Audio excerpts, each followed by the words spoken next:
మన ఐపీఎల్లో ఇన్ని కంట్రీస్ నుండి ప్లేయర్స్ వచ్చి ఐపీఎల్ని ఆడతారు, కానీ పాకిస్తాన్ ప్లేయర్స్ని మాత్రమే ఎందుకు బ్యాన్ చేసిందో తెలుసా? అది తెలియాలంటే 2008లో ఐపీఎల్ స్టార్ట్ అయిన ఫస్ట్ ఇయర్కి వెళ్ళాలి. 2008లో ఐపీఎల్ చాలా గ్రాండ్గా స్టార్ట్ చేశారు. ఆ ఇయర్లో చాలా కంట్రీస్ నుండి పెద్ద పెద్ద ప్లేయర్స్ ఐపీఎల్ ఆడడానికి వచ్చారు. అలాగే పాకిస్తాన్ నుండి కూడా కొంతమంది ప్లేయర్స్ ఐపీఎల్ ఆడడానికి వచ్చారు.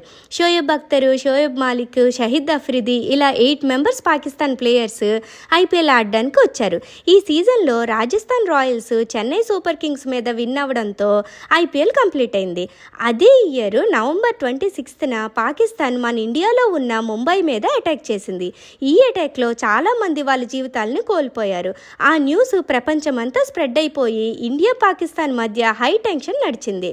ఆ అటాక్ వల్ల బీసీసీఐ మీద కూడా పాకిస్తాన్ ప్లేయర్స్ని బ్యాన్ చేయాలి అని చాలా ప్రెజర్ పడింది. అందుకే బీసీసీఐ పాకిస్తాన్ ప్లేయర్స్ని ఐపీఎల్లో బ్యాన్ చేస్తున్నామని అనౌన్స్ చేసింది. అందుకే పాకిస్తాన్ ప్లేయర్స్ ఓన్లీ 1 ఐపీఎల్ సీజనే ఆడారు.